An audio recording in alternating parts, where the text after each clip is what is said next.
mas as provas, as questões serão parecidas com as que eu vou resolver aqui em sala de aula, tá? Então, qualquer dúvida, esse é o momento para tirar, tá? Vamos fazer, como eu falei, uma revisão geral da matéria, desde o início da nossa A2 até a nossa última aula de política monetária, a gente entra nessas questões, tá?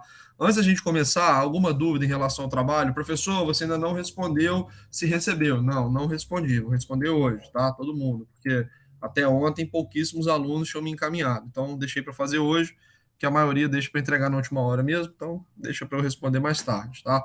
Mas fora essa questão de eu ainda não ter respondido a entrega do trabalho, alguma dúvida, né, pessoal, em relação à entrega do trabalho? Para quem está mais atrasado aí, que talvez não tenha começado, vai usar o dia de hoje para fazer? Não? Então, maravilha. Então Eu acho que vamos. não, professor, que está tudo dentro do Hoje é o contexto, né, último Adriano? dia, né? Hoje é o último dia para entrega. Hoje é o último dia. Peraí. Deixa eu ligar o ar aqui. Já enviou o seu, Adriana? Já enviei. Gostei da figura que você botou lá, hein, Adriana? Você está pintando comigo, hein? O quê? O negócio da Fórmula 1? Da Fórmula 1 e do outro que você mandou lá. Qual? Há uma outra que você mandou lá, falou que parece comigo. Ah, não recordo, não. Pessoal, vamos lá então, já que não tem dúvida do trabalho, vamos iniciar aqui a nossa aula. E a gente começou o nosso percurso dessa A2 justificando a intervenção do Estado na economia. Se todos se lembram, o último conteúdo da nossa A1 havia sido conteúdo de falhas de mercado. As falhas de mercado são aquelas situações em que nós temos uma configuração, um equilíbrio de mercado que não gera eficiência para as partes envolvidas ou não gera eficiência para as pessoas que estão sofrendo as consequências daquela relação econômica, que nós chamamos, nesse caso, de externalidades. Né? As externalidades elas podem ser positivas ou negativas. Então, em muitos casos, o mercado ele não consegue chegar a uma configuração eficiente, e isso só consegue ser resolvido com uma intervenção externa, que normalmente é feita por parte do governo. Tá? Além disso, nós temos que o mercado ele é uma excelente ferramenta, um excelente instrumento para a gente poder gerar riqueza, mas ele não é tão bom assim para distribuir a riqueza gerada. Então, não necessariamente uma nação rica ela terá uma igualdade de renda e de patrimônio desejável. Então, muitas vezes, essa intervenção do Estado é para justamente corrigir essa desigualdade.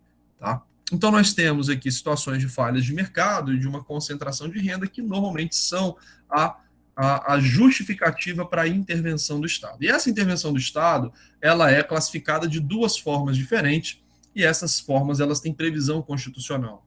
A forma direta, que está prevista no artigo 173 da Constituição, é quando o Estado ele atua imerso na atividade econômica, ou seja, ele tem uma presença real na economia. A atuação, a intervenção indireta é quando o Estado utiliza o seu poder normativo, o seu poder regulador, e ele influencia a atividade econômica, embora não esteja imerso dentro dessa atividade econômica real. E essas duas formas de intervenção, elas também têm duas classificaçõa abaixo dela. Então, a forma de intervenção direta, ela pode ser classificada como por absorção ou por participação. A atuação, a intervenção direta por forma de absorção é quando o Estado ele monopoliza uma determinada atividade econômica, quando ele está dentro da economia real, ou seja, ele tem uma empresa pública criada que é a única prestadora de serviço ou produtora do bem que é comercializado naquele mercado, tá? Então o Estado, nesse caso, ele atua de forma monopolística. Quando ele atua em regime de participação, quando a forma de intervenção direta se dá por participação, esse Estado ele é um concorrente, ele atua no regime concorrencial. Então ele compete com outras empresas. O mercado ele é aberto e o Estado está inserido através de uma empresa pública ou uma sociedade de economia mista dentro dessa atividade econômica. A grande característica da intervenção direta, como eu falei, é o Estado ter uma presença real na economia. Por outro lado, a intervenção indireta é aquela que ocorre quando o Estado ele utiliza a sua influência através de leis, normativos, para ou políticas públicas para direcionar uma determinada atividade econômica, para influenciar uma determinada atividade econômica, e quando isso se dá pela forma da direção, é o Estado atuando de maneira mais firme, mais restrita. Ele praticamente controla a atividade sem estar presente nela, através de leis, regulamentos, agências reguladoras. Ele baixa uma série de normativos, ele dispõe de uma série de instrumentos em que ele praticamente vai conduzindo a atividade econômica, o setor que ele está atuando, dentro de limites muito estreitos. Por outro lado, na indução, essa intervenção é mais branda, ela é mais sutil. Então, o Estado ele fornece incentivos através da sua atuação para a atividade econômica caminhar num determinado sentido. Mas essa intervenção, ela permite um grau de atuação mais amplo dos agentes econômicos que estão dentro daquele mercado. Tá? Então, tanto a forma de participação, tanto a forma de intervenção direta quanto indireta tem nas suas subdivisões formas mais restritas e formas mais sutis de intervenção. Tá? E quando nós falamos dessa intervenção do Estado, nós dizemos, né, o motivo pelo qual o Estado ele intervém na economia, nós, posteriormente a esse conteúdo, fomos apresentados a área de estudo da economia chamada de macroeconomia. Porque, normalmente, quando o Estado ele faz essa intervenção na economia, embora ele tenha muitas vezes objetivos específicos daquela intervenção, o objetivo é para regular aquele mercado, o objetivo é direcionar aquele mercado. Mas o fato dele fazer isso naquele mercado faz parte de um planejamento maior, um planejamento normalmente de nação, um planejamento no sentido de desenvolvimento econômico da nação, daquele estado, daquele limite geográfico específico. E quando nós falamos dessas grandezas nacionais, quando nós falamos desses grandes agregados, nós estamos falando da macroeconomia. A macroeconomia é justamente a área da economia que vai estudar essa coletividade de fenômenos econômicos, né? A demanda agregada, a oferta agregada, a moeda, os juros, a inflação, o emprego, o desenvolvimento econômico, o crescimento econômico, o câmbio, que são grandezas econômicas, são fenômenos econômicos que vão afetar toda a nação, toda a população de um país. Então, enquanto a microeconomia está olhando muito para um mercado específico, para um produto, para um bem, para uma pequena região, a macroeconomia, ela está analisando o todo. E, novamente, embora o Estado ele possa intervir de maneira direcionada, essa intervenção ela faz parte de um projeto maior. E esse projeto maior, nós podemos chamar de objetivos das políticas macroeconômicas.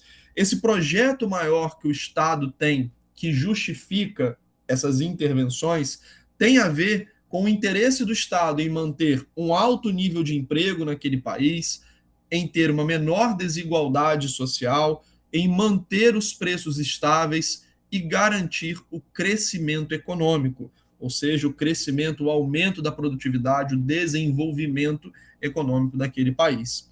Então, quando o Estado ele intervém, embora ele possa fazer intervenções pontuais, isso normalmente faz parte de um projeto maior que envolve esses objetivos macroeconômicos, que normalmente são comuns a todos os países. Né? Todos os países têm interesse em manter um baixo nível de desemprego, em ter um certo nível de coesão social no que diz respeito à renda e ao patrimônio, em manter os preços controlados dentro de uma economia, ou seja, não permitir o crescimento da inflação desenfreado, e fazer com que aquela economia ela cresça em termos de produtividade, ou seja, que a nação passe a ficar cada vez mais rica, acumule riqueza em uma velocidade cada vez maior, tá? Que tem a ver com o crescimento econômico. E essa intervenção sobre a qual nós falamos anteriormente, que parte dessa dificuldade do mercado em algumas situações, que tem a ver com objetivos maiores, ela se concretiza na realidade através do que nós chamamos de instrumentos de política macroeconômica.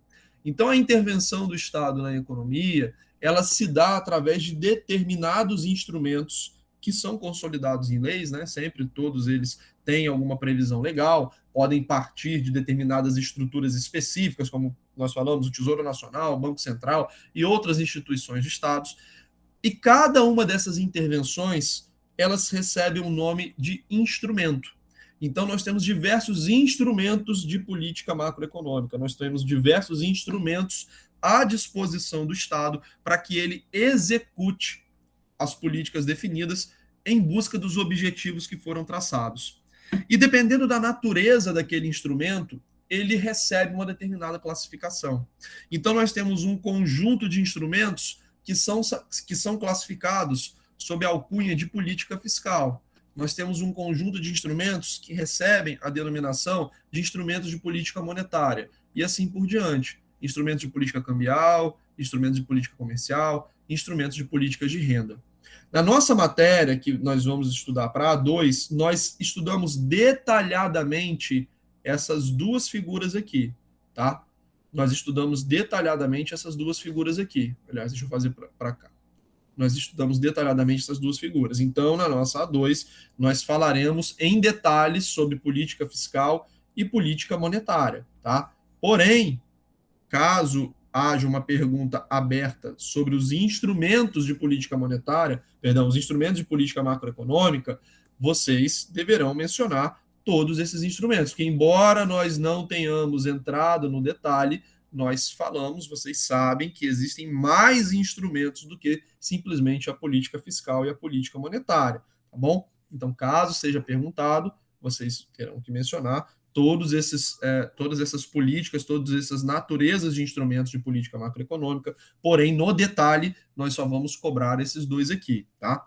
A política fiscal, como nós estudamos, tem a ver com as receitas e tem a ver com as despesas ou os gastos feitos pelo Estado, tá? Então, a política fiscal, ela tem a ver com a obtenção de receitas para o Estado e com as despesas que o Estado executa. Quando o Estado ele faz essas despesas, quando ele obtém receitas, ele realiza algum tipo de. Ele influencia a economia de alguma forma, né? Então, se ele captura muito dinheiro via impostos da população, ele influencia a atividade econômica. Se ele injeta muito dinheiro via gasto público, ele também influencia a economia daquele país. Tá? Então, todas as políticas que têm influência econômica pela via da receita, pela via do gasto, elas normalmente são classificadas como política fiscal. A política monetária tem a ver com as políticas que envolvem a regulação da moeda, dos juros e do crédito, né? Foi a última que nós estudamos em detalhe. A política cambial tem a ver com as divisas, tem a ver com o câmbio, que é a relação da nossa moeda com as moedas estrangeiras. A política comercial tem a ver com as exportações e as importações. Tá? E a política de rendas tem a ver com salários, aluguéis, dividendos, tá? Todas as formas de remuneração do capital. Perdão, do capital, todas as formas de remuneração dos fatores de produção. Dividendos, não é dívida, não. Dividendos. Tá. Então, esses são os instrumentos de política macroeconômica. Além disso, na macroeconomia, nós somos apresentados a um conceito que é muito utilizado para a contabilidade nacional, que é chamada de contabilidade social. A contabilidade social é a forma de calcular as grandezas macroeconômicas, principalmente o PIB, que é o Produto Interno Bruto. O Produto Interno Bruto, ele é a soma de bens e serviços finais que são realizados em uma determinada região, que normalmente é nacional, tá? Então, um determinado país, num determinado período. Então, o PIB é a soma de bens e serviços produzidos em um país em um determinado período. Esse período, ele é normalmente aglutinado em forma anual, mas ele é apurado trimestralmente. Então, o PIB ele é divulgado de forma trimestral e depois a gente aglutina esses dados de forma anual. Tá? E o PIB é a medida de crescimento da produtividade de um país. Então, a gente sabendo que o PIB está crescendo, a gente tem a dimensão de que a produtividade está crescendo. A gente estudou, logo depois desse que eu não vou cobrar na prova, tá? Mas a gente estudou a diferença entre PIB nominal e PIB real. Eu não vou cobrar isso na prova, tá bom? Mas pode ser que a gente tenha alguma questão envolvendo a forma de calcular o PIB.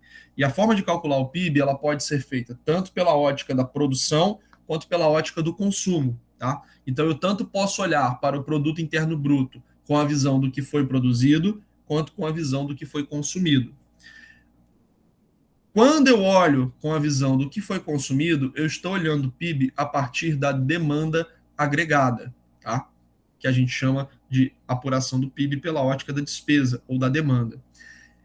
Quando eu olho para o PIB relacionado à demanda agregada, eu tenho que esse PIB ele é composto de consumo das famílias, tá? Que é o C, mais investimentos, que nesse caso não são investimentos financeiros, tá? Mas sim máquinas, equipamentos, instalações, tá bom? É tudo que aumenta a capacidade produtiva do país, ok? Então isso aqui são investimentos, mais gastos do governo, mais exportações líquidas, que é tudo que a gente exportou menos tudo que a gente importou, tá? Então as exportações líquidas, eu vou calcular tudo que eu vendi para fora do país e tudo que eu comprei de fora do país. O que eu comprei entra com sinal negativo, o que eu vendi entra com sinal positivo, e aí nós temos as exportações líquidas, tá bom? E é essa forma da gente calcular o PIB sob a ótica da demanda agregada, ou seja, eu vou verificar tudo que foi consumido em termos de bens e produtos finais dentro de um país, partindo dessa divisão, o que é consumo privado, o que é investimento feito no aumento da capacidade produtiva do país, o que foram gastos do governo, o que foram as exportações líquidas, tá? E é esse número que vai apurar o crescimento desse produto ao longo do tempo. O produto, né, é a soma dessa produção que eu mencionei para vocês. Tá? Finalizado esse capítulo da macroeconomia, nós entramos no aspecto mais específico das políticas e começamos com a política fiscal. Lembrando que a política fiscal tem a ver com receitas e despesas. E o instrumento de excelência, o instrumento principal da política fiscal, para justamente coordenar essas receitas e despesas, é o orçamento público. O orçamento público ele é um instrumento utilizado pelo governo nos mais diversos níveis, tá? Para planejar a utilização do dinheiro que foi arrecadado pelo Estado, e esse planejamento também envolverá o dispêndio, o gasto público para um determinado período. Então, o orçamento público ele tem a função tanto de estimar as receitas, quanto de fixar as despesas que serão realizadas. O orçamento público é um instrumento para gerar previsibilidade, planejamento, maior rigor na utilização do recurso público, fiscalização dos recursos públicos, porque você sabe que tudo que será gasto ou que foi gasto está consolidado nesse orçamento. Então, o orçamento ele é uma peça de interesse não apenas para o governo, em termos de coordenar as suas ações, mas é também uma peça de interesse para a sociedade, porque é ele que dá publicidade, é ele que vai permitir o acompanhamento do que está sendo gasto pelo Estado brasileiro. Então, todo gasto que é efetuado, toda receita pública que é obtida, tem uma previsão orçamentária, tá? E essa previsão orçamentária, ela se dá através de um processo orçamentário composto por 3 peças, tá? Então, o processo orçamentário nacional, ele é composto por 3 peças. Nós temos o PPA, que é o Plano Plurianual, que é um plano de médio prazo, longo prazo, né, que vai direcionar a confecção das outras peças, então ele vai nortear a confecção das outras peças orçamentárias que vão focar mais no tempo presente. Então ele é um plano que se estende no tempo e fixa as diretrizes gerais. Posteriormente, nós temos a Lei de Diretrizes Orçamentárias, que vai dar as diretrizes específicas para a Lei Orçamentária Anual, que é o orçamento propriamente dito. O orçamento, que é aquela lei que tem a estimação das despesas e tem a fixação, tem a estimativa das despesas e tem a fixação a estimativa das receitas e a fixação das despesas, é a Lei Orçamentária Anual. É ela que é publicada como se fosse um plano contábil, né? Visualmente é exatamente isso, para justamente estimar quanto que o Estado precisa arrecadar, quanto que ele vai arrecadar e quanto que ele vai gastar em cada uma das rubricas de gasto público. Tá? Então, ele é um processo que ele vai sendo alimentado uma peça por outra. O plano plurianual é um planejamento macro estratégico, ele vai proporcionar a elaboração da LDO, que é feita anualmente, e a LDO vai proporcionar a elaboração da lei orçamentária anual. Todas essas três peças orçamentárias compõem o que nós chamamos de processo orçamentário brasileiro. Tá? Então, o orçamento, quando a gente fala orçamento brasileiro, a gente normalmente está fazendo referência à lei orçamentária anual, mas ela só pode ser aprovada dentro desse contexto de uma aprovação anterior da LDO e uma aprovação ainda mais anterior do plano plurianual. Tá? Então, a lei orçamentária anual, a LOA, o orçamento ele não existe sozinho sem as outras peças orçamentárias que vão fornecer respaldo e diretrizes para sua confecção. E nós estudamos os princípios orçamentários da unidade, universalidade, anualidade, legalidade, exclusividade, discriminação, publicidade, equilíbrio e não vinculação. Eu não vou entrar no mérito agora, né? Depois vocês podem olhar diretamente. E uma vez que nós falamos dessa ferramenta de fixação de despesas e receitas, as despesas elas são múltiplas e aí não dá para a gente entrar no detalhe no curto prazo. Por isso que a partir do momento que a gente entende que existem receitas e despesas, a gente foca mais no aspecto da receita. E uma das formas principais de arrecadação de receitas do Estado é a tributação. A tributação ou tributo é uma prestação pecuniária, ou seja, uma prestação em dinheiro compulsória, ela é obrigatória, que é feita em moeda ou em um valor expresso monetariamente. O tributo não é uma sanção, não é uma punição, tá? Então o tributo ele não é criado para punir algum tipo de ato ilícito. O tributo ele sempre deve ser instituído em lei e é cobrado através de alguma atividade administrativa vinculada àquela arrecadação. Normalmente são as receitas federal, estaduais que fazem essa cobrança, mas outros órgãos podem estar encarregados de recolhimento de determinados tributos. Tá? E o objetivo dessa tributação é gerar caixa para o Estado, é gerar dinheiro para o Estado. Tá? Então, a tributação ela serve para gerar caixa para o Estado, fazer frente aos seus gastos. Tá? Então, ela gera caixa para o Estado. E esses tributos, eles são de mais diversas naturezas. E nós podemos classificar esses tributos como diretos ou indiretos. Os tributos eles são diretos quando eles incidem sobre renda e riqueza, tá? O imposto de renda, por exemplo. E eles são indiretos quando eles incidem sobre uma determinada relação econômica, como a venda de mercadoria, circulação de mercadoria, prestação de um serviço. Tá? Então, existem duas classificações quanto à forma pela qual esse tributo é cobrado, né? Onde ele ataca a relação econômica, onde ele ataca o patrimônio, a renda. E, além dessa classificação, nós temos uma outra classificação que coloca os tributos como progressivos, regressivos ou fixos, que tem a ver com a maneira pela qual a gente cobra, né? De que forma é calculado esse imposto. O tributo. O tributo, ele é progressivo quando quem pode mais, paga mais. Quando a alíquota de pagamento, ela sobe conforme a capacidade de renda daquela pessoa, a capacidade de patrimônio daquela pessoa. Então, se eu tenho um patrimônio mais alto, se eu tenho uma renda mais alta, eu vou ter uma tributação percentualmente mais elevada. Tá? Eu vou ter um tributo mais alto proporcionalmente do que quem ganha menos, se eu ganhar mais. Os tributos regressivos são aqueles em que o peso é maior quanto menor é a renda. Esses tributos não são desejáveis, né? Não é interessante que a gente tenha tributação regressiva. O interessante é que quem possa mais, pague mais. Porém, nem sempre é possível estabelecer, né, um sistema tributário plenamente progressivo por questões práticas. E aí a gente acaba tendo tributos que, na prática, eles cobram mais de quem tem um poder aquisitivo menor. E eles recebem a classificação de tributos regressivos. Tá? E os tributos fixos são aqueles em que nós temos uma alíquota fixa, independentemente de quem é a pessoa que está pagando. Tá? Bom, então se você contrata um serviço, o ISS, que é o imposto municipal, é 5%. Não importa a sua renda, não importa o seu patrimônio, não importa o valor do serviço, ele vai ser sempre 5%. Então, se for 100 mil reais, é 5%, se for 10 reais, é 5%, e assim por diante. Tá? Então, são duas classificações diferentes que nós temos em relação aos tributos, tá bom? Além disso, nós falamos sobre os princípios de tributação da equidade, né? O imposto deve ser justo, deve ser bem calibrado para ele não onerar excessivamente a população, ele deve ser progressivo para que ele cobre mais de quem pode mais, ele deve ser neutro do ponto de vista econômico, ou seja, ele não deve Professor, distorcer. Oi, na prática isso funciona?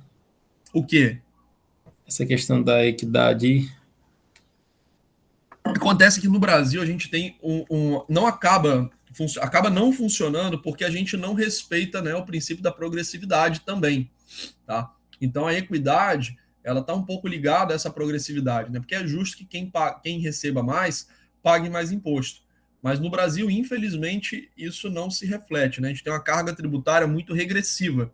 A gente cobra muito imposto, por exemplo, de mercadorias e serviços, né? Da circulação de mercadorias e serviços, na venda de mercadorias e serviços, na prestação de serviço, e a gente acaba onerando quem ganha menos, tá? Então, no Brasil, infelizmente, a gente viola bastante o princípio da equidade e da progressividade. Eu não sei se hoje mas eu estava vendo um vídeo que lá nos Estados Unidos alimento é zerado de imposto. Cara, eu não sei, acho que não, porque normalmente existe uma liberdade muito grande dos estados tributários nos Estados Unidos. Eu nunca ouvi falar disso, que alimento lá é zerado de imposto, mas não vou descartar, porque eu também nunca procurei, mas eu acho que se fosse isso de regra geral, eu já teria ouvido falar. Mas eu acho que não. Agora, o que pode acontecer é um determinado estado ter os seus impostos zerados para alimento, porque lá existe, assim, o federalismo lá é muito forte, os estados têm muita liberdade. Então, às vezes, um estado tem regras totalmente diferentes do outro nas mais diversas áreas, entendeu? E pode ter, às vezes, regras tributárias diferentes por lá. Entendeu? Beleza? Beleza. Além disso, os impostos, perdão, os tributos, eles devem ser simples de calcular, devem ser simples de serem pagos, ou seja, nós não podemos ter uma complexidade muito grande dentro do sistema tributário, porque isso também é algo indesejável, tá? Isso viola o princípio da simplicidade. E quanto aos tipos de tributos, nós temos o mais famoso deles, são os impostos, depois são as taxas, e aí nós estudamos também sobre contribuições de melhoria, contribuições sociais, empréstimos compulsórios, e a contribuição para a iluminação pública, que é um tipo de tributo específico, né, um tipo tributário específico. Vocês vão estudar isso aqui com maior detalhamento na matéria de direito tributário, tá? Posteriormente a essa forma de obtenção de receitas através da tributação, nós falamos da dívida pública. E nós conceituamos a dívida pública como aquela dívida, ou seja, aquela obrigação de pagar, né, ao seu credor, que é contraída pelos diferentes níveis de governo para financiar o déficit orçamentário, inclusive, dentro desse déficit, os encargos da própria dívida. Tá? Essa dívida pública, ela também pode ser feita para objetivos específicos, né? Então, eu posso ter uma dívida pública criada para cobrir um déficit, eu posso ter uma dívida pública criada por algum motivo, não, vamos construir uma usina hidrelétrica e essa usina será financiada por dívida, né? Então, eu posso ter a criação de dívida por parte do Estado para cumprir objetivos específicos. Mas, normalmente, nós temos a dívida pública feita para cobrir o déficit orçamentário. O que é esse déficit orçamentário? Quando nós temos, né, como nós falamos agora há pouco, o orçamento sendo feito, nós temos todas as receitas que são obtidas pelo Estado, por exemplo, tributos, vamos botar aqui, tributos, vendas de estatais, que são as privatizações, vendas de ativos, né, que são, e, sei lá, sentenças judiciais, alguém foi condenado, né, o somatório das condenações de pagamento ao Estado, né, por algum motivo, sentenças judiciais. Vamos supor, botar essas três formas aqui de arrecadação do Estado, tá? E pelo lado das despesas, nós temos uma série de coisas. Nós temos salários dos funcionários públicos, pensões, precatórios, né? Tá muito em voga, precatórios, programas sociais, custeio da máquina, luz, água, telefone, as repartições públicas, investimentos públicos, uma série de coisas. O déficit, ele ocorre quando nós temos mais despesas do que receitas, tá? Então, eu tenho mais coisa para pagar do que eu consigo viabilizar através de receitas. O resultado disso é uma previsão negativa de fechamento da conta, né? Então, imagina que eu tenho uma receita calculada, sei lá, em 3 trilhões, mas a minha despesa está calculada em 3 trilhões e 500 bilhões. Significa que eu teria um déficit, nesse caso, nesse exemplo, de 500 bi, que deveria ser coberto. E como que o Estado faz para cobrir isso? Ele contrai uma dívida. Então, esses 500 bilhões, eles são contraídos em forma de dívida pública e o Estado se compromete a pagar esse dinheiro ao longo do tempo para quem emprestar esse dinheiro a ele. Tá? Então, o déficit orçamentário é o que normalmente justifica a criação da dívida. O problema é que se no ano seguinte eu continuar com esse descasamento de despesas mais altas e receitas mais baixas, eu vou gerar um outro déficit. Só que além desse déficit, eu ainda tenho que pagar a dívida que eu contraí. Por isso que a dívida pública ela pode ser feita também para rolar a própria dívida. Então, vamos lá, no ano de 2020, eu gastei muito e arrecadei menos do que eu gastei. Eu tenho um déficit que vai ser coberto por dívida. A gente vai para 2021. Acontece a mesma coisa. Eu tenho as despesas muito altas e a receita não acompanha. Eu gero um novo déficit que, além dele, eu ainda tenho o pagamento dos juros e do capital que eu contraí. Logo, a nova dívida a ser realizada em 2021 vai ter que englobar não só o déficit orçamentário, mas também os encargos da própria dívida, que foi contraída no ano anterior. Tá? Então, a dívida pública ela é feita para, principalmente, cobrir o déficit orçamentário, a falta de dinheiro, mas também para refinanciar a própria dívida. Tá bom?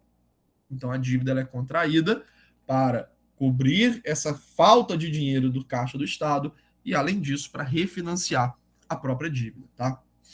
Como nós falamos aqui, a dívida pública é normalmente gerada para compensar as lacunas no orçamento, ou seja, acontece um descasamento entre receitas e despesas e essa diferença ela é coberta através da dívida pública. Essa dívida pública, ela, como nós falamos anteriormente, ela gera um problema, né? Porque se esse déficit ele é contínuo no tempo, nós temos uma dificuldade adicional, porque além da falta de dinheiro que está acontecendo no orçamento, eu ainda tenho o próprio encargo da dívida para ser pago. Tá? Quando a gente olha para o déficit orçamentário sem considerar as despesas com as dívidas que já foram contraídas, nós estamos falando de déficit primário, que seria basicamente esse esquema que eu montei aqui. Nesse esqueminha que eu montei aqui, eu não incluí as despesas com a dívida, né? Nesse quadrinho aqui, eu não incluí as despesas com a dívida. Se quando eu pego as despesas do Estado sem considerar os gastos com a dívida contraída e eu apuro um déficit, uma falta em relação às receitas, isso é chamado de déficit primário. Tá? Então, o déficit primário é o resultado negativo quando nós contabilizamos todas as despesas do Estado sem considerar o pagamento dos encargos da dívida e da própria dívida. Quando eu coloco essa conta dentro das despesas, nós apuramos o resultado nominal. Se ele for negativo, ele recebe o nome de déficit. Se ele for positivo, é superávit. Né? Então, o déficit nominal é quando a gente olha aquele quadrinho aqui de despesas, mas eu incluo dentro dele as despesas com a dívida. As despesas com a dívida. E aí eu vou ter qual é a real necessidade de financiamento do Estado. Então, imaginem que dentro desse conceito aqui primário, eu tenho as receitas, eu tenho as despesas. Vamos supor que eu tenho aqui de receitas 3 mil bilhões, que são 3 trilhões, e de despesa eu tenho 3.500 bilhões. Ou seja, eu apuro, nesse caso aqui, um déficit de 500 bi. Tá? Um déficit de 500 bi, ou seja, um negativo de 500 bi. Nesse momento aqui, eu não estou incluindo a dívida pública. Tá? Agora, vamos fazer um novo quadrinho de receitas e despesas, e aí a gente tem aqui 3 mil bilhões, aqui eu tenho 3.500, só que por conta do ano anterior eu ter feito dívida, eu tenho aqui mais 300 bi de despesa para pagar com a dívida. Juros, mais correção monetária, mais amortização. Então, eu vou chegar a um resultado final de um déficit de menos 800 bi. Tá? Esse déficit aqui, chamado de nominal, é ele que vai gerar a necessidade de uma nova dívida. Então, quando eu olhar para tudo que eu gastei e incluir os juros, capital, correção monetária da dívida que já existe, eu vou ter o resultado nominal. E esse resultado nominal vai me dizer quanto que eu preciso financiar dos gastos do setor público. Por isso que ele é chamado de necessidade de financiamento do setor público. É isso que o Estado vai precisar fazer de dívida para fechar suas contas. Então, o Estado ele vai ao mercado e ele emite 800 bilhões de dívida, tá? Para poder fechar suas contas. Estou colocando aqui uma grandeza muito grande, tá? Normalmente, a dívida não cresce nesse patamar assim. Ano passado cresceu por causa da pandemia, tá? Eu estou colocando aqui um volume muito grande, tá? A dívida não cresce anualmente nesse patamar, mas ela cresce, tá?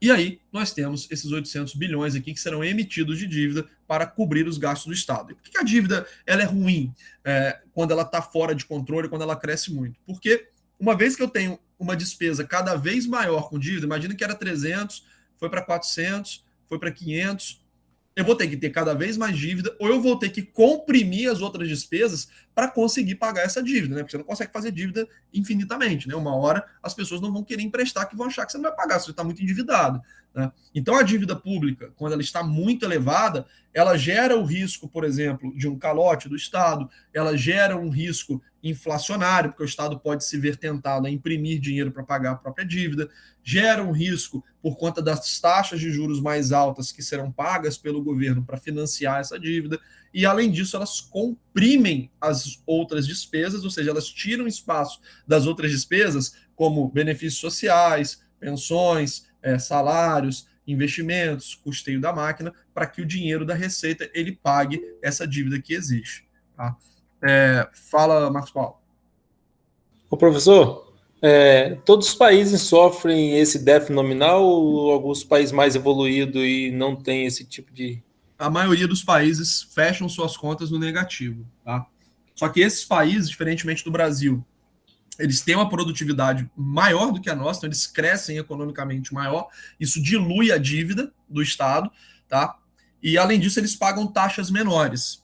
Nós pagamos taxas muito altas, né? Então, o custo para fazer dívida no Brasil ele é muito elevado, é muito maior do que nos países desenvolvidos, tá? Então, o que acontece no Brasil, né, a nossa dinâmica de dívida, ela é muito ruim, porque quando nós olhamos para a dívida versus o PIB, nós temos uma relação muito elevada. Nós chegamos a bater mais de 90% e agora recuamos um pouquinho, tá? Muito pelo efeito da inflação. Eu não vou entrar nesse detalhe agora explicando, mas a gente chegou a bater 90% de dívida PIB, tá? Agora caiu um pouco, enquanto outros países, eles têm, com o mesmo nível de desenvolvimento do Brasil, eles têm dívidas menores. Então, os países emergentes, que a gente chama, a relação dívida-PIB deles é mais baixa do que a nossa. Eles são menos endividados proporcionalmente que o Brasil. E os países desenvolvidos, que são mais endividados, eles pagam taxas de juros muito baixas. Tá? Então, eles podem ter uma dívida maior.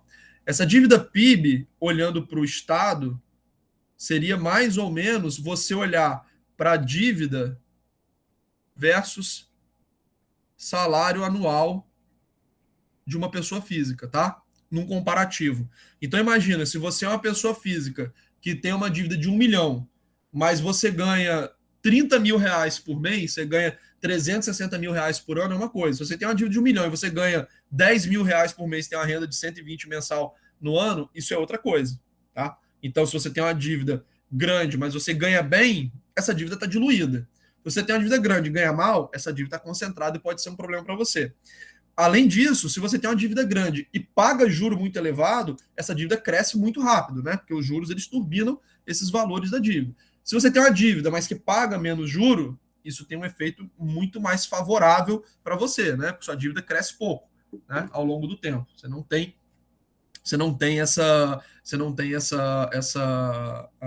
esse efeito dos juros, né? Turbinando a sua ponta passiva, né? O seu devedor, entendeu? Beleza? Professor, quando eu li sobre a dívida pública, alguns economistas sugerem, né, a reforma da Previdência, que até eu concordo, de repente só em fiscalizar já é um bom caminho, né? Tem muita gente que recebe sem ter motivo. Mas, assim, eles também sugerem reforma na tributos, né? Incluir mais tributos, privatizar e também a venda de alguns imóveis. Seria vantagem essa venda de imóveis? O Brasil, você acha que se vendesse? Porque ele estaria ganhando receita, né? E tirando... Eu só não sei qual seria o valor de mercado desses imóveis. Eu suspeito que, assim, eu acho que seria uma boa iniciativa, mas eu suspeito que existe uma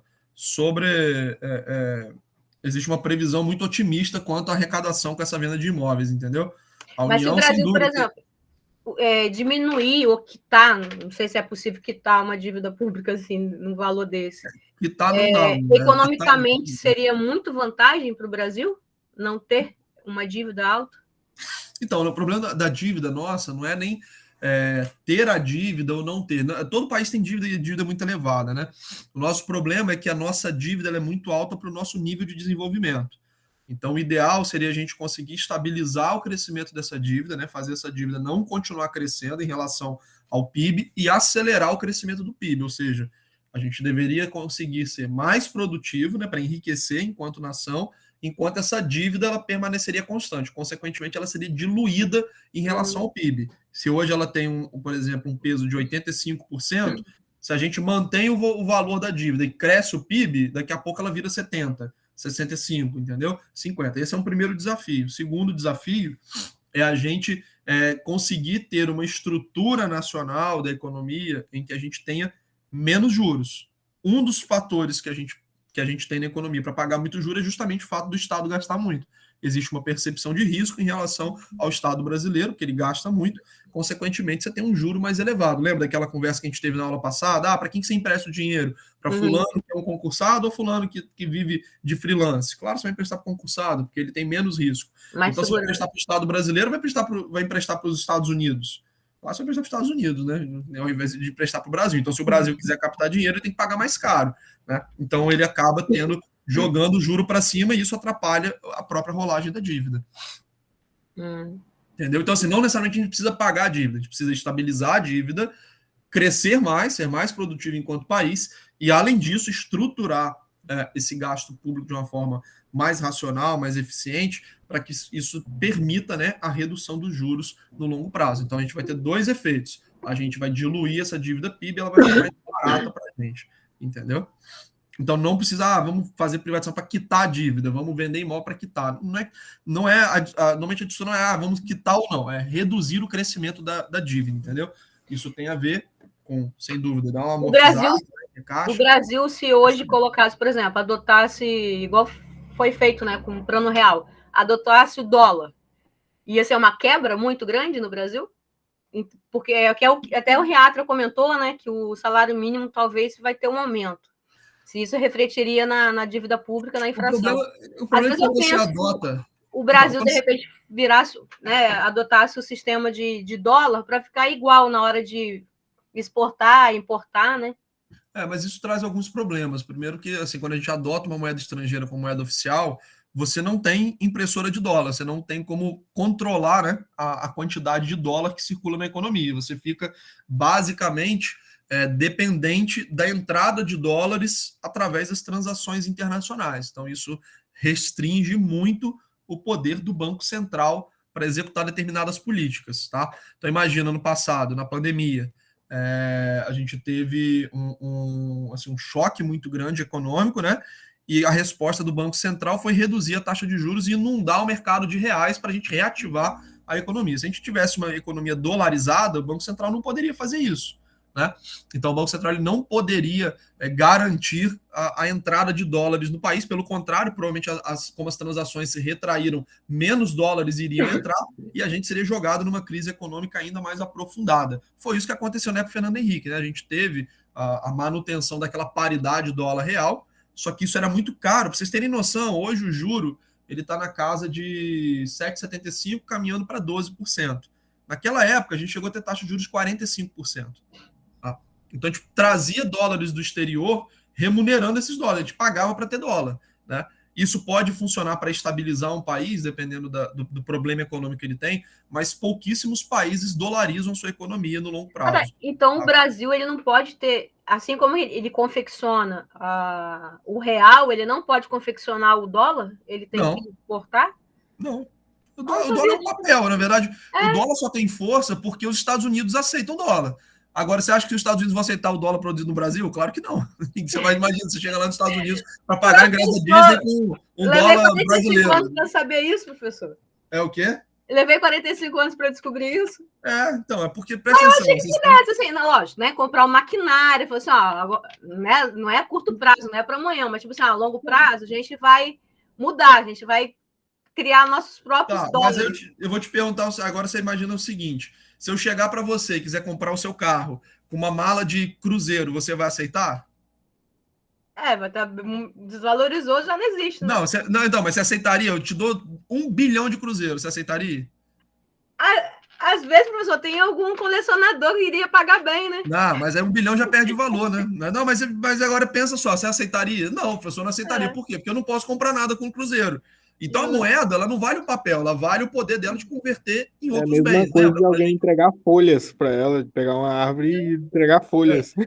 Vamos lembrar que a moeda, ela tem algumas características para ela ser... É que como tem o Bitcoin, né? Como tem o Bitcoin, essas coisas assim, eu imaginei, o Brasil poderia, né?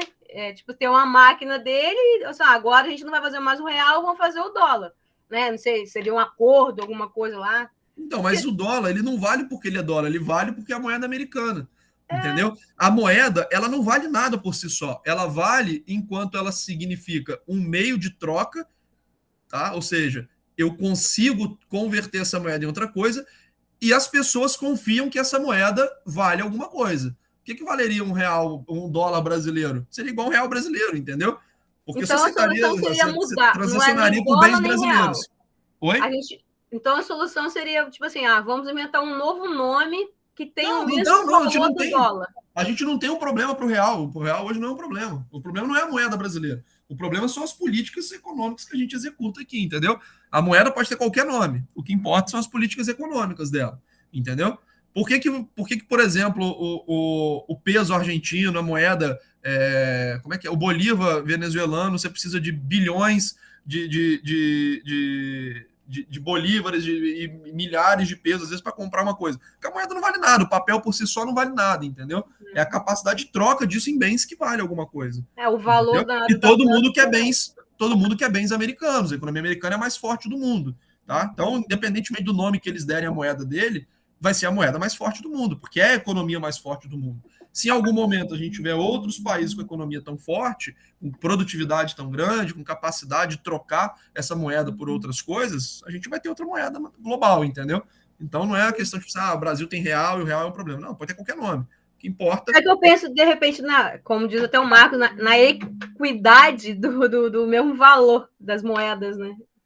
Então, mas a moeda, ela, como eu te falei, ela não vale nada sozinha. O que vale é a capacidade de você trocar isso por outros bens, entendeu? E os Estados Unidos produzem muito mais bens que o Brasil, e bens de muito mais qualidade do que o Brasil, entendeu?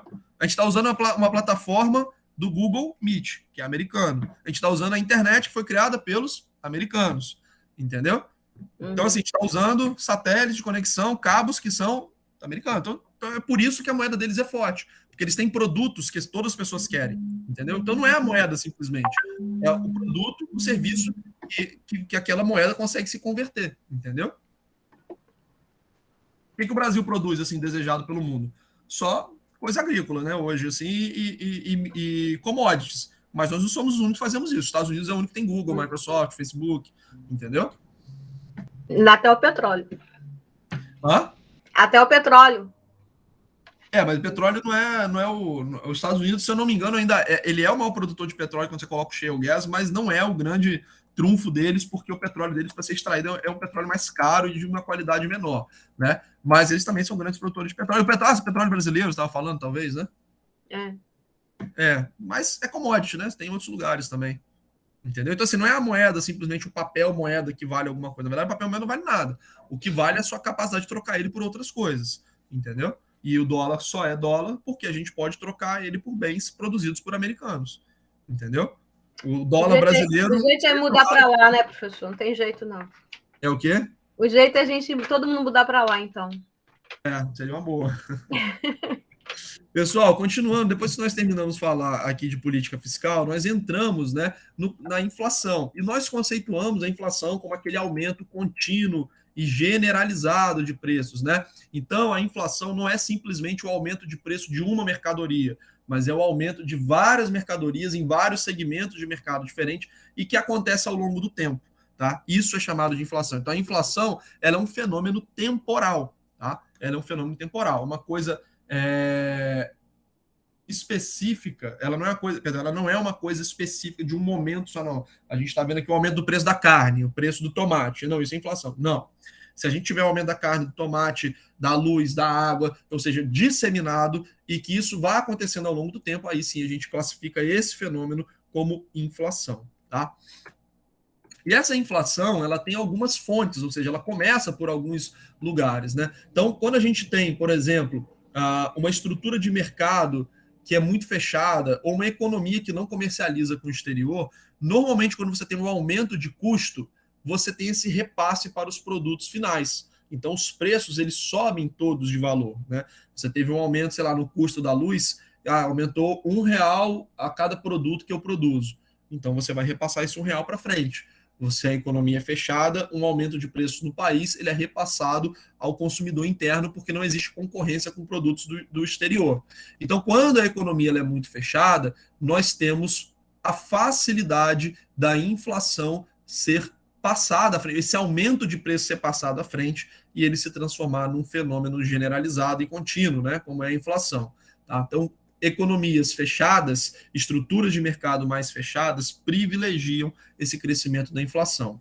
Além disso, quando nós temos estruturas sindicais mais organizadas, que conseguem pressionar por salários, isso também gera uma pressão inflacionária, porque o salário ele compõe os custos de um determinado produto ou serviço. Então, se o salário sobe, os custos sobem. Se esse país, se essa localidade tem, ou se esse mercado é um mercado fechado, que não tem competição, esse repasse de custos ele vira aumento de preço na ponta para o consumidor.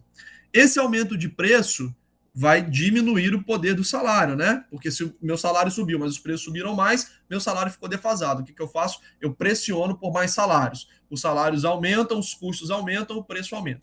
Então, esse tipo de interação aqui entre essas três fontes é um processo que vai se retroalimentando, né? Um vai alimentando o outro. Mais salário significa mais custo vira mais preço defasa o salário, pressão por salários, mais custo, mais preço. Isso vai continuando até um momento em que as pessoas já não conseguem mais reajustar isso, porque não tem dinheiro suficiente circulando para manter essa roda girando. Aí é que entra o grande protagonista da inflação quando nós estamos falando de um prazo mais longo. Quando nós estamos falando da inflação no longo prazo, esse fenômeno da subida de preço, desse aumento disseminado, só pode acontecer com a participação dessa pessoa aqui, ó, Estado ou governo.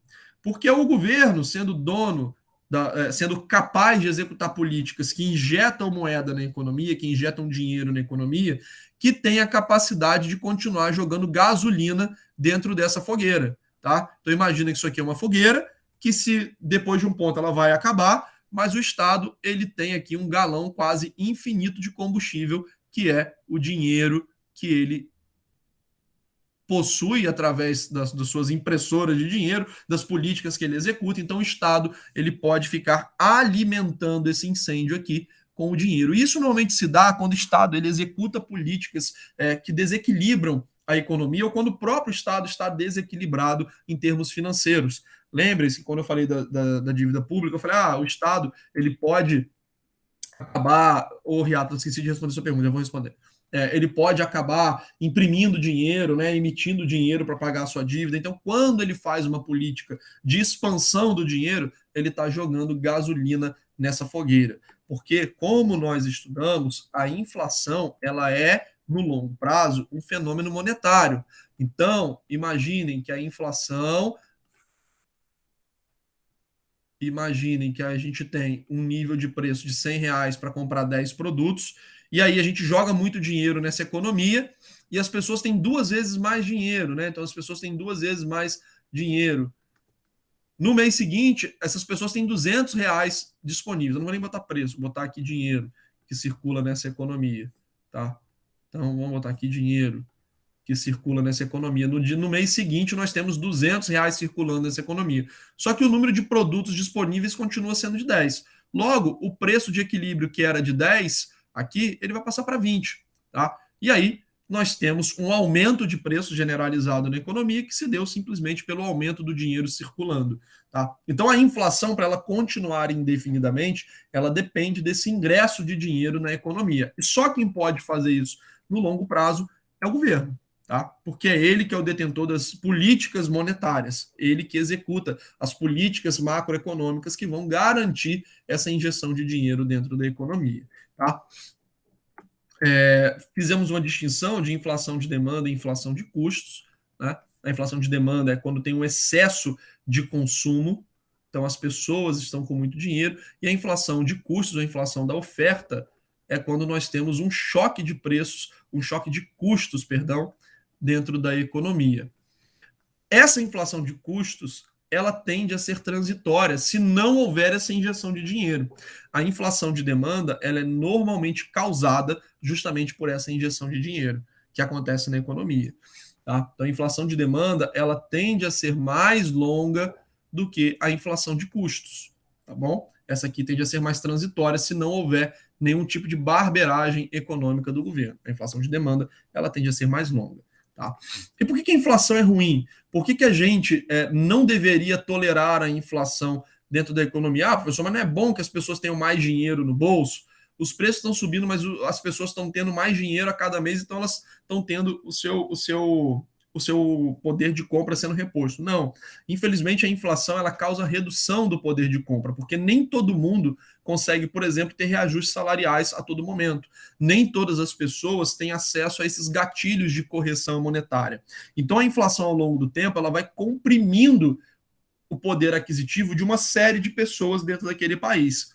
Tá? Então, o poder aquisitivo dos assalariados, das pessoas que recebem rendimentos, das pessoas que não têm uma fonte formal de dinheiro, eles vão sendo achatados pelo crescimento da inflação. Por isso que quando a gente vê hoje reportagens falando da inflação, a gente vê reportagens falando do aumento da pobreza, do aumento da fome, porque grande parte da população não consegue repor esse aumento de preço na mesma velocidade que as coisas estão subindo.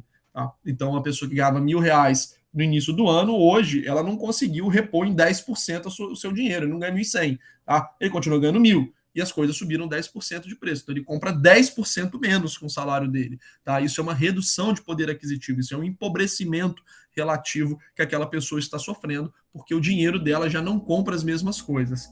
Além disso, nós temos um desestímulo ao setor produtivo, porque se a inflação começa a subir, eu já não tenho mais previsibilidade de quanto os preços vão avançar para frente, eu não vou abrir empresa, eu não vou contratar, eu não vou comprar matéria-prima, não vou produzir, porque eu não vou saber calcular isso para frente. Né? Então, nós teremos um grande desestímulo a que o dinheiro, a que os recursos sejam empregados dentro da economia real, porque eu não tenho capacidade de converter isso em dinheiro de maneira satisfatória. Tá? Então eu deixo de abrir empresa, deixo de comprar coisas, e aí nós temos uma contração da atividade econômica. Tá? Então, se a inflação ela não é coibida, ela gera uma desorganização tão grande que nós ou impedimos o desenvolvimento do país ou prejudicamos o desenvolvimento do país.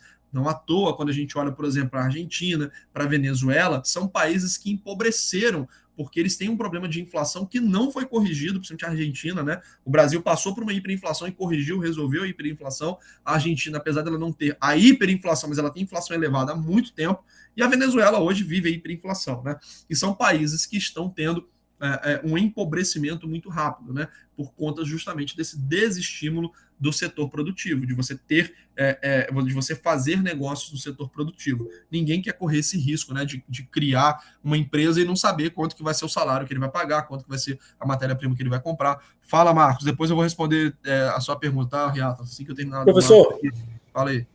Mesmo com esse caos aí da inflação e tal, alguém no final ganha. Quem sai ganhando no final? Não necessariamente, cara. Não necessariamente ganha. A economia, a gente às vezes tem uma impressão assim, a economia é sempre um jogo de soma zero. Para alguém estar perdendo, para alguém estar ganhando, alguém tem que perder. E isso muitas vezes não é verdade, tá? Se você quiser, assim, um exemplo muito claro de como isso é verdade, imagina o seguinte, tá? Imagina uma sociedade que ela, por algum acaso, ela vive nas margens de uma floresta, tá? Imagina uma sociedade que vive às margens de uma floresta. Essa sociedade, ela vende madeira para uma série de cidades vizinhas que não têm acesso à madeira.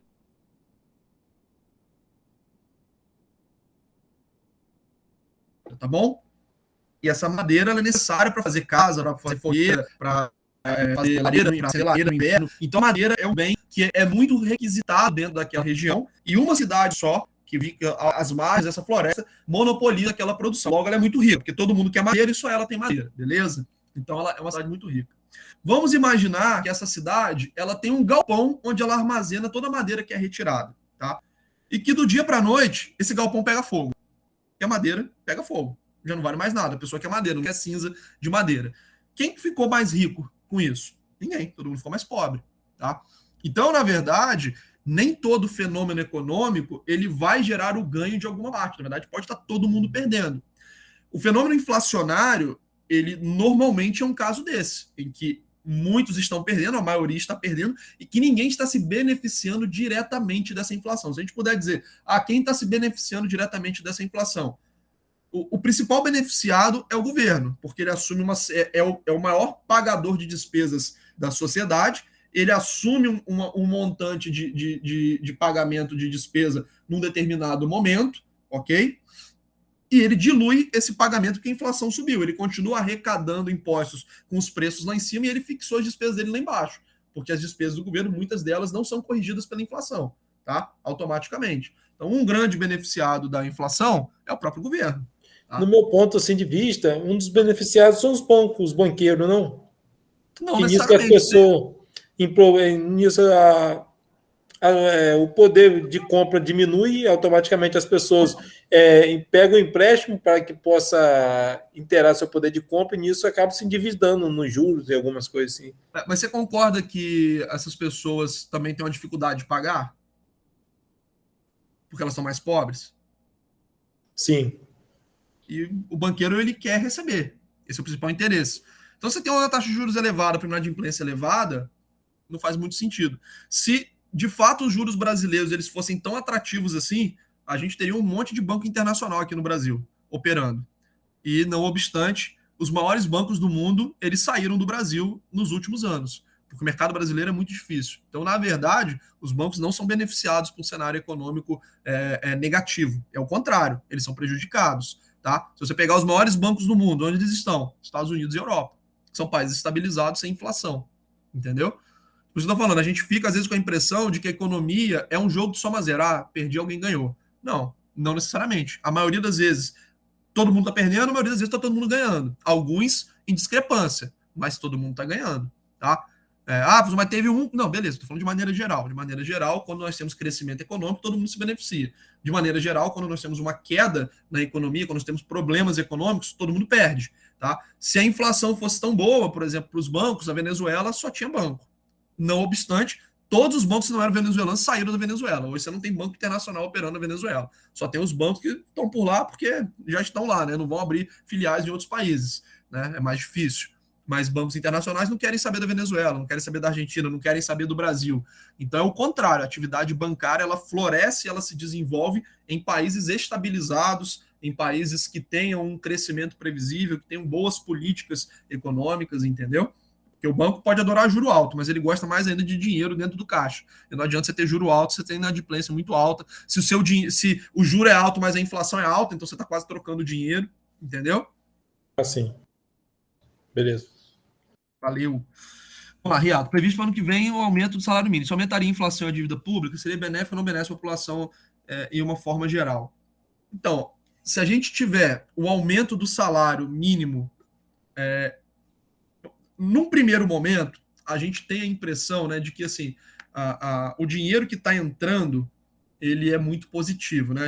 A gente fala na economia que existe um trade-off, um sacrifício entre inflação e crescimento de curto prazo. Então, se você analisar de um ano para o outro, é bom que tenha o salário mínimo para repor a inflação? É bom. O problema é que se todo ano você tiver o aumento do salário mínimo para repor a inflação, você só está trocando dinheiro. O salário mínimo e os salários, de forma geral, eles deveriam crescer de acordo com a produtividade da economia. Então, se você tinha, por exemplo, uma produtividade. O que é produtividade? A quantidade de produtos produzidos, né, dentro de um país utilizando determinado número de recursos. Então, imagina que a produtividade de um país ela estava em 1 e ela passou para 1,1, ela teve um crescimento de 10%. Isso aqui deveria ser um balizador para o crescimento do salário. Eu estou recebendo mais porque eu estou produzindo mais, porque eu estou ficando mais rico em termos de bens e serviços que a sociedade está produzindo. Tá? Então eu tenho que ter uma remuneração compatível para conseguir adquirir esses bens. Agora, se eu tenho um crescimento do salário mínimo apenas atrelado à inflação, o que eu estou fazendo é só trocando dinheiro. Ah, professor, mas por que não pode fazer isso? Porque, como nós vimos agora há pouco, no longo prazo, esse crescimento de inflação ele acaba desorganizando totalmente a atividade econômica. Tá? Então, aumentar o salário mínimo simplesmente porque a inflação subiu, isso é um gatilho inflacionário, isso vai retroalimentando a inflação. Tá? Então, no longo prazo, não é interessante que os salários cresçam de acordo com a inflação, mas sim de acordo com a produtividade. Tá? A fórmula de cálculo para reajuste do salário foi mudada recentemente, mas ela considerava um misto entre a inflação e o aumento da produtividade. Tá? Então, tinha um pouco desses dois, mas eu não tenho conhecimento muito específico, mas os economistas com os quais eu compartilho a maior parte das minhas visões, eles eram críticos à fórmula de reajuste anterior do salário mínimo. Tá? Então, eles achavam que essa maneira pela qual o salário mínimo ele era reajustado acabava gerando inflação no longo prazo. Beleza, Riato? Então, nesse caso, não seria benéfico e só aumentaria a quantidade de nota que a gente levaria no bolso. Exatamente. Se a gente olhar só para o reajuste do salário mediante a inflação, esse seria o efeito no longo prazo. Por que eu falo longo prazo? Porque no curto prazo, a gente tem a impressão de que é bom você ter o salário para repor a inflação. E para a pessoa que está tendo salário, de fato é bom, né? Você imagina, você ganhava R$1.000, aí você chega no final do ano comprando muito menos. Aí você passa a ganhar 1.100. Ufa, tive meu reajuste. Aí você vai e consegue comprar. Só que se a inflação continuar, ele vai achatar de novo. Aí você tem um reajuste e achata de novo. Por isso que quando a gente teve a hiperinflação no Brasil, a pessoa recebia o salário e corria para o mercado para comprar, porque ele sabia que daqui a pouco o salário dele já estava defasado. Mas você imagina uma economia organizada com as pessoas correndo para fazer as coisas, sem planejamento, sem nada, porque sabe que o salário vai defasar. Então, no longo prazo, isso vai gerando um aumento de inflação que vai desorganizar toda a economia. Tanto que a gente teve, para debelar a inflação aqui no Brasil, para reacomodar a inflação a um nível aceitável, a gente perdeu praticamente 15 anos de crescimento econômico. Foi a década de 80 e metade da década de 90. Ou seja, o país ele ficou estagnado por 15 anos por problemas inflacionários, né? Mas quando o assalariado ele recebia aquele aumento, para ele era uma maravilha, entendeu? Por isso que eu digo, tem que ter essa distinção entre o curto prazo e o longo prazo. A gente não deveria permitir que uma política dessa econômica existisse, porque no longo prazo ela vai ser muito ruim, tá? Fala, Reato. Professor, de acordo com a política atual e governo atual, você acha que nesse período, para o período de pandemia, foi totalmente pavoroso ou tem seus pontos positivos em meio ao período que passou? Foi totalmente pavoroso. Totalmente Está pavoroso. sendo ainda. A condução econômica do Brasil desde a pandemia é totalmente pavorosa. O Brasil errou muito. Muito, muito, muito, muito.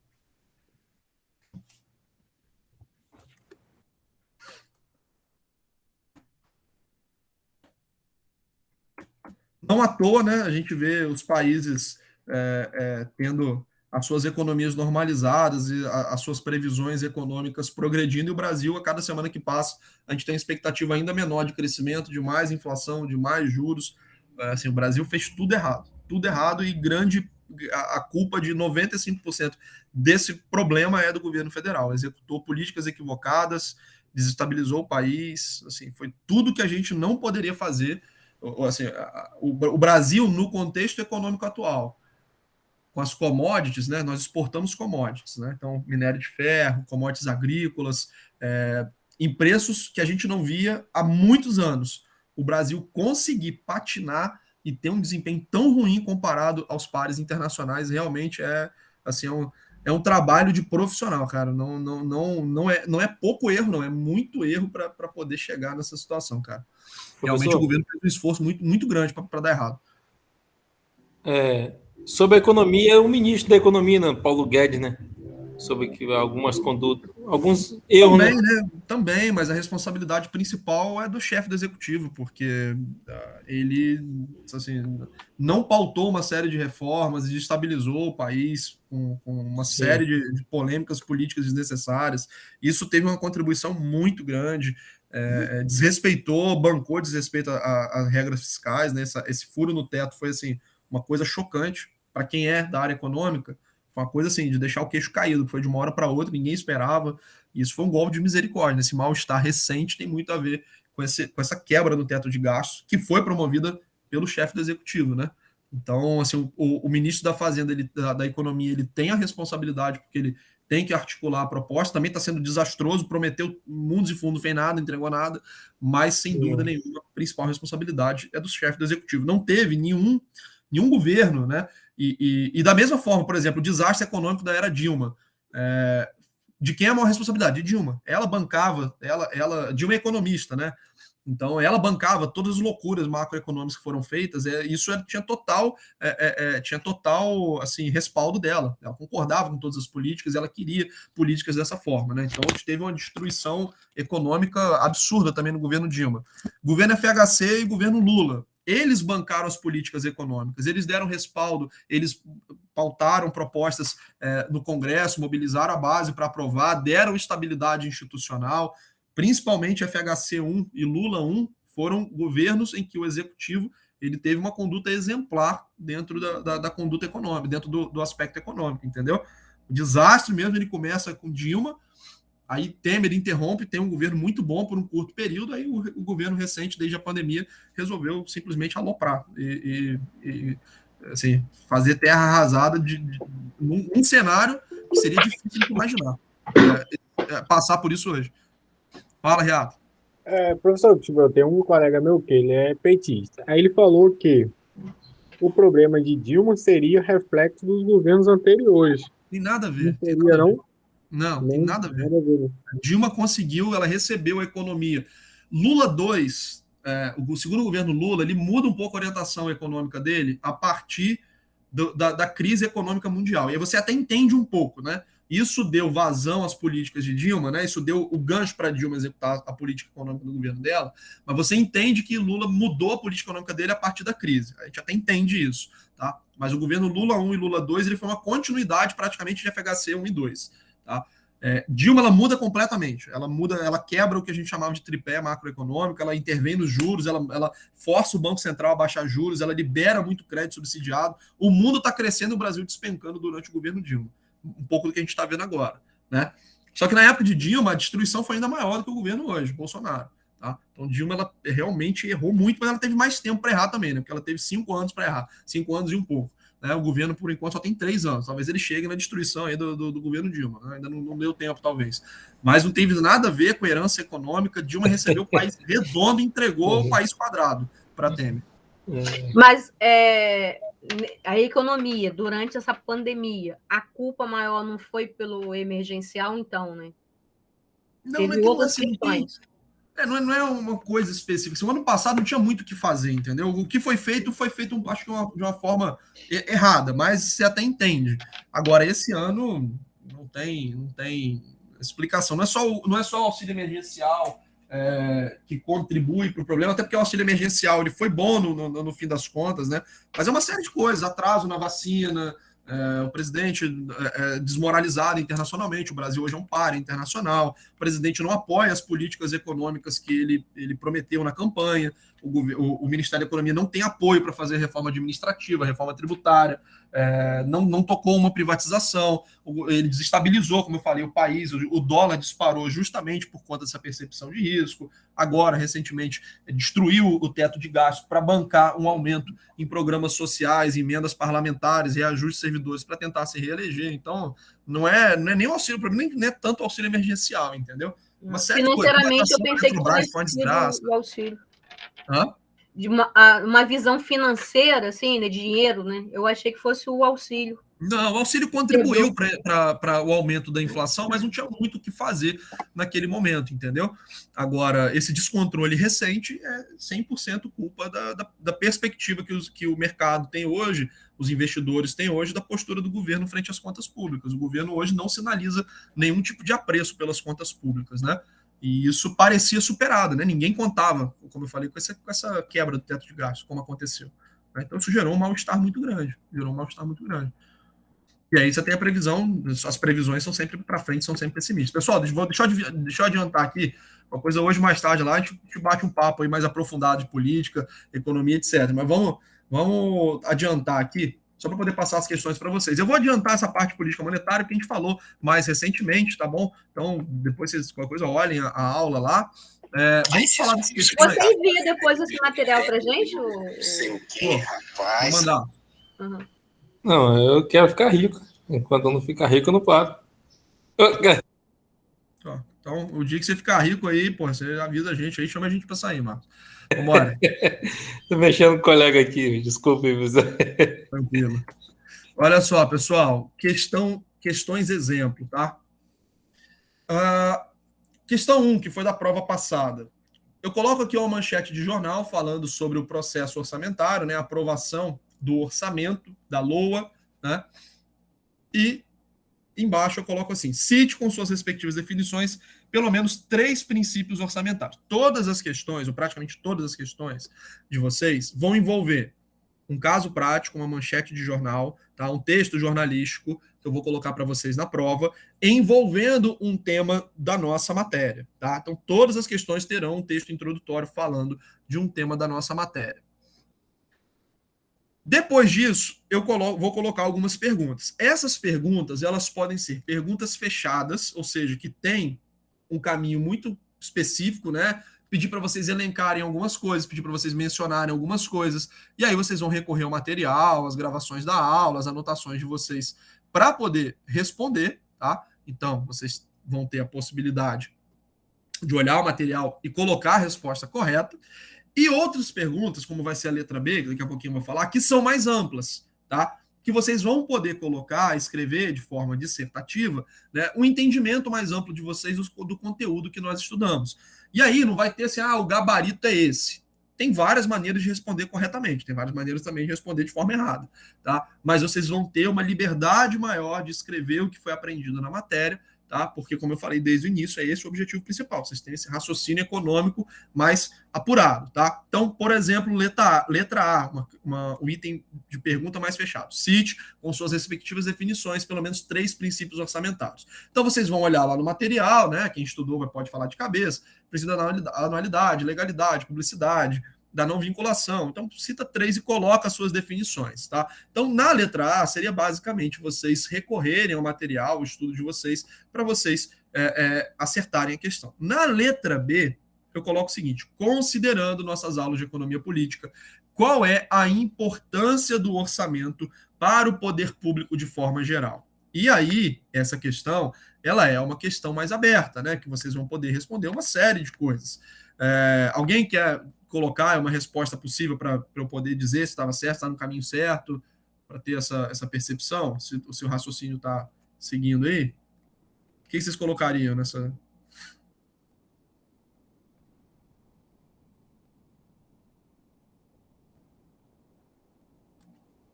Ninguém? Olha só, pessoal, vamos lá. Como que vocês poderiam responder essa questão? Considerando a aula de economia, qual a importância para o orçamento? O orçamento,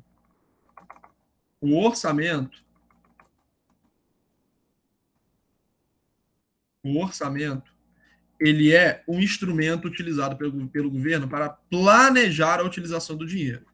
Como eu falei nessa aula aqui de revisão e falei nas nossas outras aulas, o orçamento ele é uma ferramenta que não serve apenas para o Estado se programar. Então, esse é um dos benefícios do orçamento, né? O Estado ele se programa, o Estado ele se planeja, o Estado ele especifica as ações que serão tomadas, né? Isso é um ponto positivo. Além disso, por ele ser público, a sociedade pode fazer uma supervisão desses gastos. Então, há um interesse social em acompanhar esses gastos que estão sendo realizados. Então, ele é uma ferramenta para impor planejamento, programação, disciplina aos gastos e receitas que foram estimados, que permite o acompanhamento e supervisão pelas entidades, pelos órgãos reguladores e pela sociedade. Então, tem várias coisas que vocês poderiam colocar aqui como pontos positivos para o orçamento, como pontos importantes para o orçamento em relação ao interesse do poder público. Tá? Beleza? Entenderam aí a pegada da questão?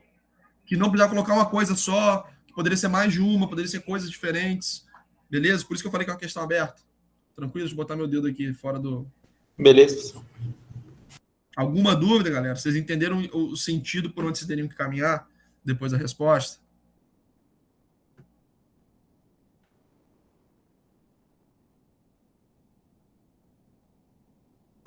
Pessoal? Professor. Beleza. Não, você respondeu. O restante da galera, tranquilo? Estão dormindo? Estão aí?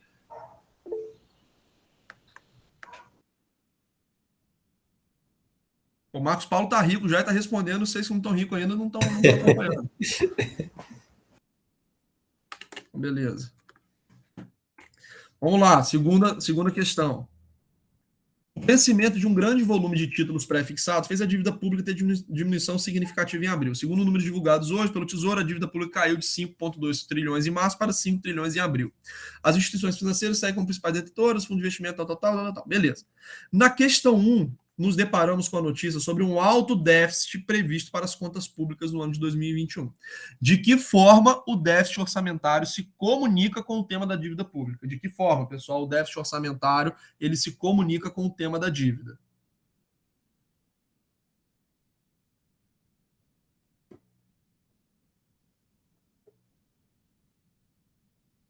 De que forma? Pô, vocês estavam tão falantes até agora há pouco. Agora que é hora de falar, vocês não estão falando.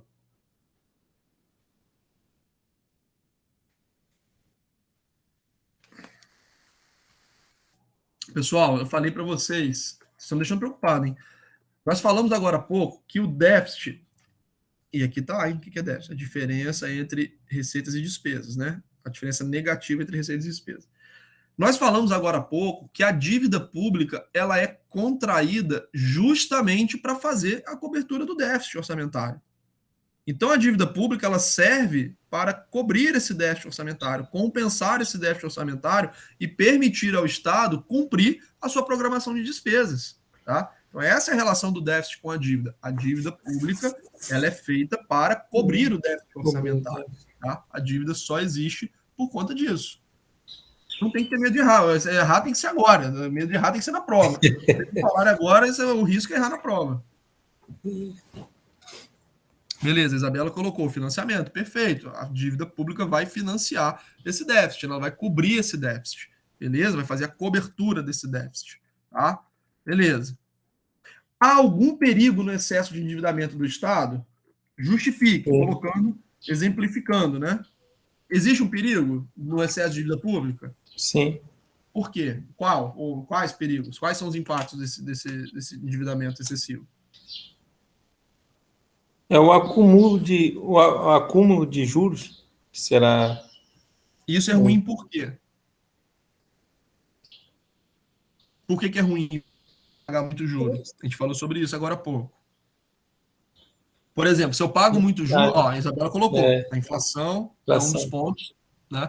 Um outro ponto é que os juros mais elevados, eles penalizam toda a economia. Né? A gente falou sobre isso em política monetária. Né? Quando o juro está mais elevado, né? Todo mundo paga juro mais alto. Além disso, quando os juros sobem muito, eles comprimem os outros gastos, porque eu preciso pagar essa dívida.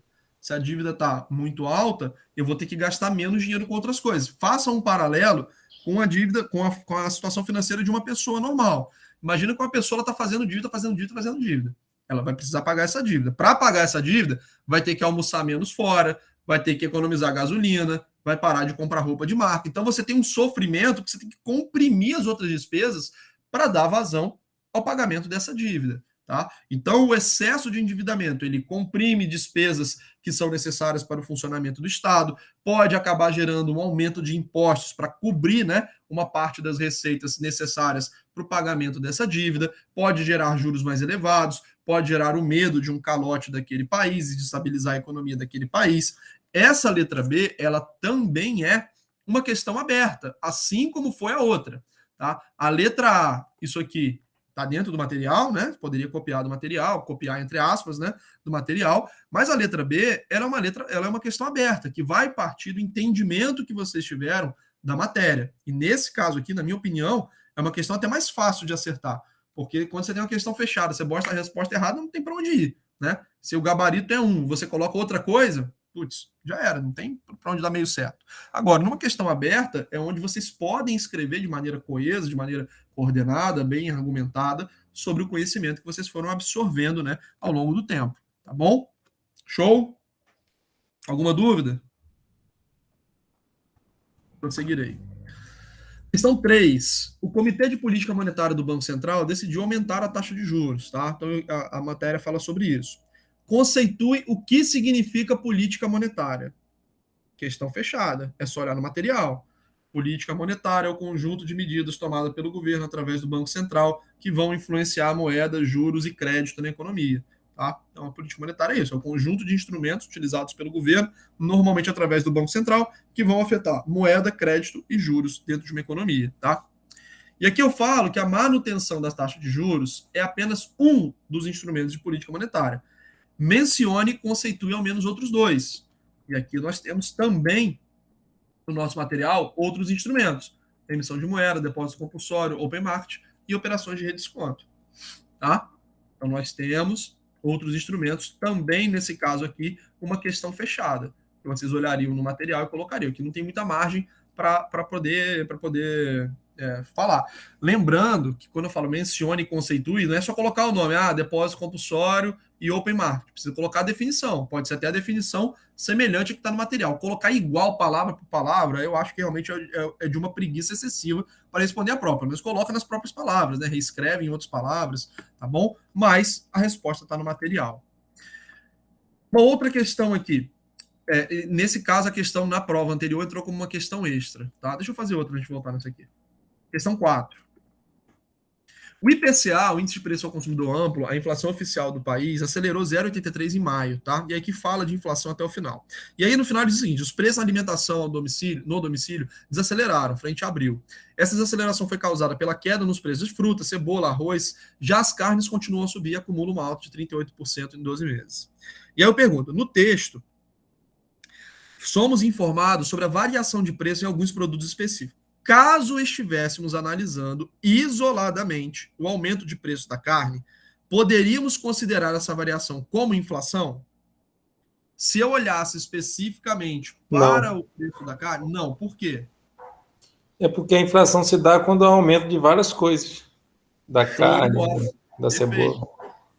O aumento específico de um produto não é caracterizado como inflação. A inflação é um aumento contínuo e generalizado, ou seja, de diversos produtos, né, e ao longo de vários meses, que vai acontecendo ao longo dos meses, né? Então, isso é inflação, e não apenas o aumento de um preço específico, de um produto específico. Tá? Beleza. E aqui embaixo, a inflação acima de níveis desejáveis é especialmente danosa para a economia no longo prazo, gerando diversos efeitos negativos. Mencione e explique 2 desses efeitos. E aí, novamente, é uma questão fechada, que a gente tem no material, né? Então, nós falamos, não precisa nem olhar, né? Vocês podem falar de cabeça, porque isso aqui a gente falou várias vezes. A redução do poder aquisitivo, né? A redução do poder aquisitivo, e nós temos também o desestímulo à atividade produtiva. E explicar, né, esses 2 conceitos. Beleza? Então, numa questão de inflação, foi basicamente isso.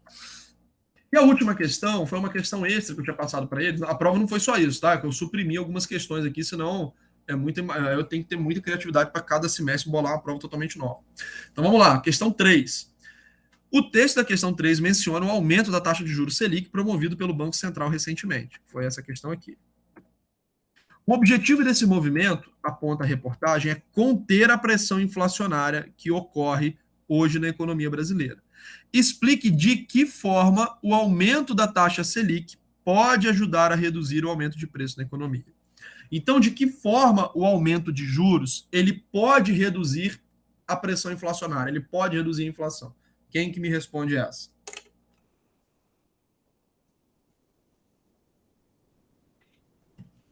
poderia ajudar. Essa aí pode falar aí, Reato, porque não pode ter medo de errar, que é questão extra. Não tem medo de errar. Fala aí. Seria. Ela ajudaria porque ela pegaria investimentos externos por causa do. Para aproveitar o alto juros que prometido, no caso. Nesse caso, o externo não, porque o externo não tem efeito inflacionário assim direto, tá? Mas um dos pontos é, sem dúvida, que o aumento de taxa de juros torna mais atrativo aos investidores nacionais permanecer com esse dinheiro parado, aplicado. Esse dinheiro não vai para a economia real, tá? Para a gente responder essa questão aqui, a gente tem que lembrar o seguinte: a inflação, quando ela está aumentando, né, ela está acontecendo de maneira recorrente, ela se dá por um excesso de dinheiro em circulação, disputando uma quantidade de bens que não sobe na mesma velocidade que o dinheiro. Então tem muito dinheiro entrando no sistema, né, muito dinheiro entrando na economia querendo comprar bens e serviços, só que a oferta desses bens e serviços não se expande na mesma velocidade. Né? Então nós temos uma velocidade do dinheiro entrando maior que a velocidade do aumento da produtividade. E aí nós temos o efeito dos preços aumentando, né? Porque as pessoas começam a disputar esses bens. Tá? Então, nesse caso, a gente tem que ter o diagnóstico de que a inflação ela é causada por um excesso de dinheiro em circulação. Como que os juros se comunicam com isso? Quando o Banco Central ele aumenta juros, ele causa dois efeitos. Ele faz com que o investidor, que de outra forma gastaria esse dinheiro na economia, ele tome a decisão de manter esse dinheiro aplicado, porque fica mais rentável para ele deixar esse dinheiro parado. Então, menos dinheiro entra pela via do investidor, mas principalmente, menos dinheiro vai entrar na economia pela via do crédito. Ou seja, nós teremos menos empréstimos sendo feitos, menos financiamentos, menos casas serão compradas, menos casas serão construídas, menos carros serão comprados, menos carros serão construídos. Então, isso vai reduzir essa pressão de preços, uma vez que as pessoas não vão procurar, não vão ter dinheiro suficiente para continuar comprando. Vai ficar mais caro para elas fazerem isso. Então, o aumento da taxa de juros Selic, ela vai causar uma redução na inflação pela via da diminuição da circulação de dinheiro, seja pelo investidor que passa a deixar o dinheiro no banco, mas, sobretudo, pelo crédito que diminui na economia. Menos empréstimos são feitos, consequentemente, menos bens, menos coisas são compradas. Tá? E aí a gente consegue controlar a inflação através desse efeito em que a gente reduz a velocidade de circulação desse dinheiro, reduz a quantidade de dinheiro que está andando na economia em busca de bens e serviços. Professor? Beleza? Oi. O senhor falou que a inflação é resultado de muito dinheiro em circulação. Não é o oposto, não? Não. A inflação, porque olha só, imagina, foi aquele exemplo que eu dei do político jogando dinheiro de helicóptero, tá? Imagina que você tem uma quantidade de dinheiro numa economia, tá? Equivalente a 1.000 moedas, mil reais, tá? Uhum. E você tem produtos disponíveis nessa economia, produtos e serviços, tá? Somatório dos dois. Você tem 100 produtos e serviços nessa economia, beleza? Tranquilo? Sim. Então vamos colocar que o preço médio de equilíbrio aqui seria um preço de R$10, beleza? Sim. Para cada produto, beleza? Uhum. Vamos supor que um político, ele quer fazer uma graça, né? Como todo político quer. Quer fazer um agrado para a base dele, para a cidade dele, ele é o prefeito, o presidente, sei lá, do país, e ele resolve jogar dinheiro de helicóptero, ele imprime o dobro de dinheiro em circulação. Então, se tem R$1.000 em circulação, ele imprime mais 1.000 e joga de helicóptero esse dinheiro. Então, ele inunda a economia de dinheiro de uma hora para outra. Porra, a pessoa acordou, dormiu com uma quantidade de dinheiro e acordou com o dobro da quantidade de dinheiro dentro da carteira dela. Beleza? Uhum. Mas vamos supor que do dia para a noite a produtividade não tenha crescido. Você imagina, dobrar, eu produzia, sei lá, vamos supor que eu sou um alfaiate e eu fazia uma camisa por dia. Você imagina que eu vou fazer 2 do dia para a noite? Não vou conseguir, né? Uhum. Eu vou ter que, vai demorar um pouquinho, vou ter que comprar tesoura, vou ter que fazer. Então, assim, não vou conseguir, vou ter que reorganizar meu tempo, enfim, não vai ser possível. Então, vamos supor que do dia para a noite a gente tem ainda os mesmos 100 produtos à disposição. Uma vez que eu tenho o dobro de dinheiro em busca da mesma quantidade de produtos, o que vai acontecer com o preço disso? Olha só, imagina que você está indo comprar pão, tá? E que os pães, numa padaria, eles correspondem a 10 produtos desses que circulam na economia, tá? Então, de 100 produtos que estão circulando na economia, 10 são os pães que tem na determinada padaria. E aí você vai comprar pão, e seu vizinho também. Aí o seu vizinho que está com muito dinheiro na carteira, ele fala assim, não, eu vou levar os 10 pães. Aí você fala, não, eu que vou levar os 10 pães, porque eu vou pagar um pouco mais. Aí o cara, não, eu vou pagar mais. E aí vocês têm dinheiro para competir, né? Porque vocês estão com mais dinheiro no bolso, beleza? Então vocês vão entrar numa espécie de leilão. O padeiro vai vender para quem pagar mais caro, beleza? Já que ele não pode produzir 20 pães do dia para a noite, ele só pode produzir 10, tá? Consequentemente, se a gente colocar um raciocínio simplificado, o que vai acontecer é que o preço de equilíbrio desses bens vai passar para R$20. E que, na verdade, não houve um efeito de riqueza. Você não está comprando mais coisa, você está pagando mais caro pela mesma coisa. Entendeu? Porque a quantidade de dinheiro que circula na economia ficou muito maior do dia para a noite do que a quantidade de bens. E como nós falamos, o dinheiro ele é um meio de troca. Né? Dinheiro não vale nada, o que vale é você ter bens. Beleza? Então você vai precisar pagar mais caro por esses bens. Então, se do dia para a noite o governo dobrasse o saldo das contas dos brasileiros no banco, vamos supor, Bolsonaro vai lá e assina a medida provisória. Amanhã todo brasileiro vai ter o dobro de dinheiro na conta. Sabe o que vai acontecer em termos de efeito riqueza? Nada. E os preços vão dobrar do dia para a noite. Entendeu? Sim. Já que a gente não conseguiu produzir mais. Então a inflação, isso aqui é um exemplo muito simplificado, né? A inflação, como nós falamos, é um efeito, uma coisa contínua, é uma coisa generalizada. Então isso vai acontecendo mês a mês, ano a ano, tá? Então a inflação nada mais é do que um dinheiro que comprava uma determinada quantidade de bens e agora não compra mais.